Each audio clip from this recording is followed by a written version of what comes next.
But in a classroom discussion, once it's out of your mouth, it's gone forever unless someone has a tape recorder. Uh, so those are some of the, Reservation is instantly preserved. yeah, instantly preserved. How do you see the notion of the entire internet being the blackboard of the whole world?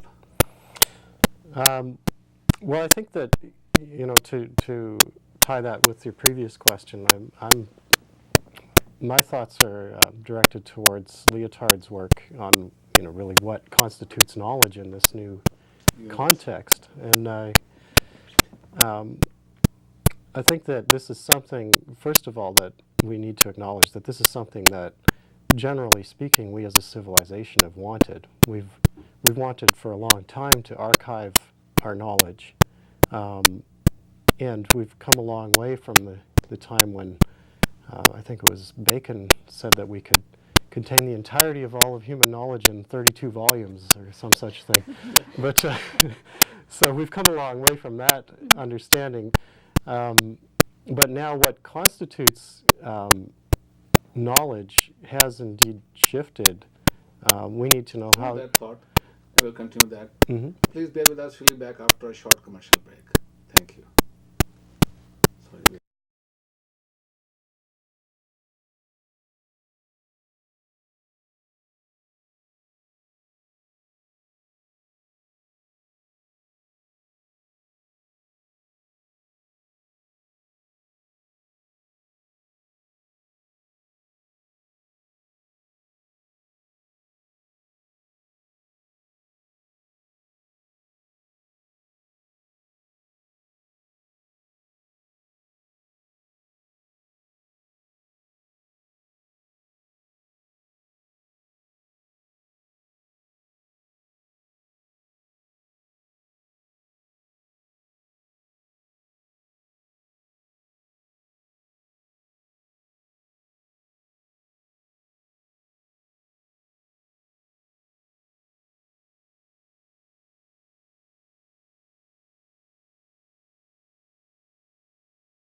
Welcome back. We are talking to our colleagues about technology, its impact on societies, human relationships, economic possibilities, and educational opportunities.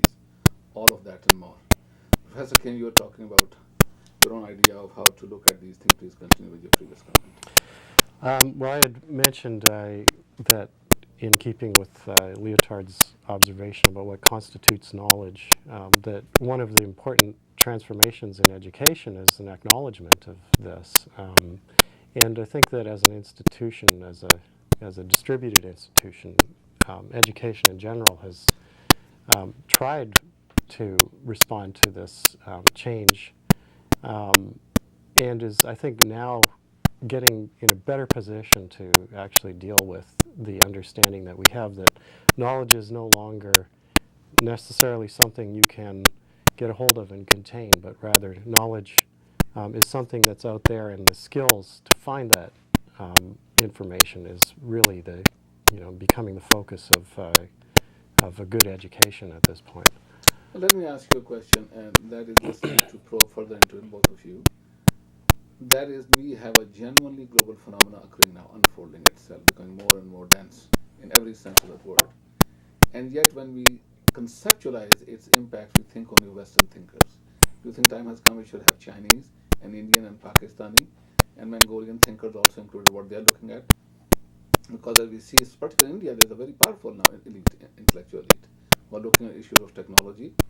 And there's a whole range of people looking at. Some people look like the author of Intimate Enemy, who is a dear friend, but his name escapes me right now. He'll come back to me in a second.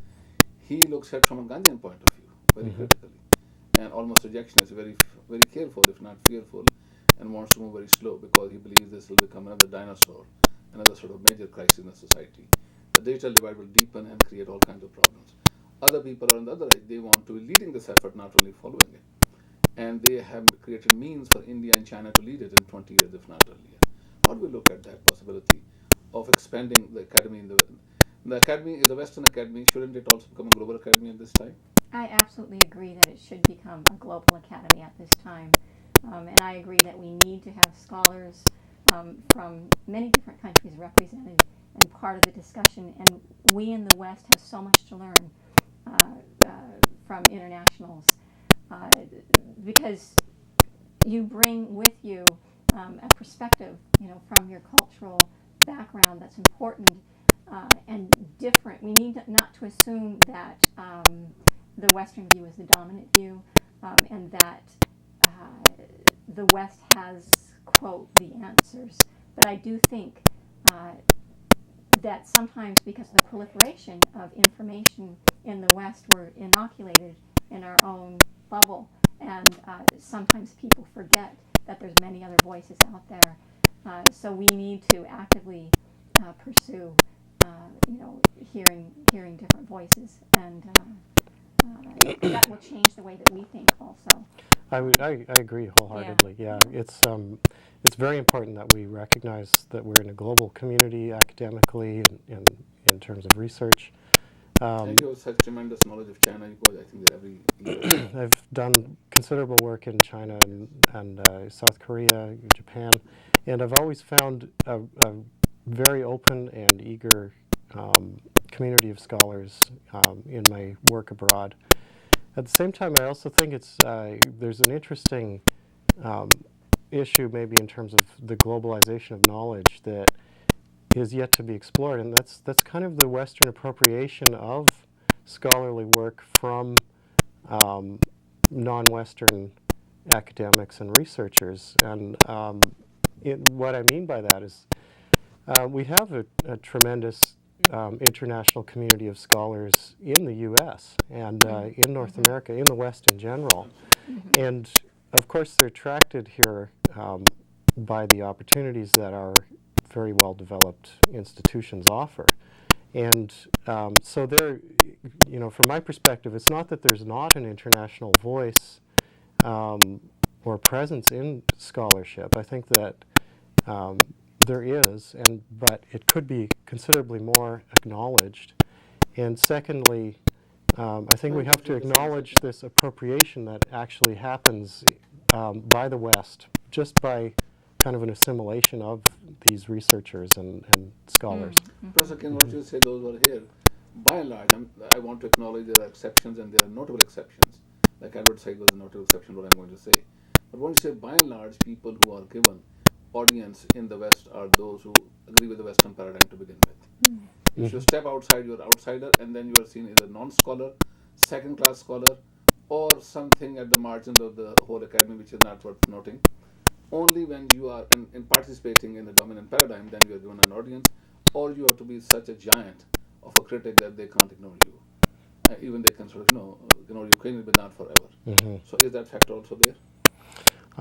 Well, I think it's present, yes. And I would believe that you may be able to speak to this in your own experience probably better than I would be able to.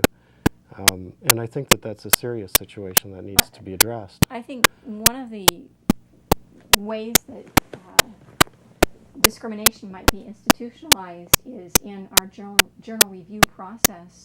In the U.S., the high-tiered journals, when it goes through peer review, a certain type of journal article is considered the correct type, following a scientific paradigm and going through certain procedures that, if you stop and think about it, are Western in their approach. And I think that might limit access to scholars who have other ways of doing things. Yeah, I'm not so much at this stage seeking to focus on the question of discrimination, but calling your attention to the possibility that maybe this process will usher an era of revaluation of values.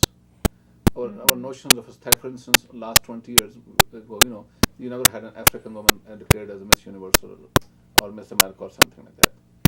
Not from India. Now we have 8 women from India, Miss World and Miss Universe. Either women in India become prettier overnight, or something has changed in our conceptual framework. So it's what I call revaluation of values, a Nietzschean term. So I'm just wondering if this globalization is also going to force us to look at our values and reinscribe them with new understandings and new comprehensions instead of going with It's like McLuhan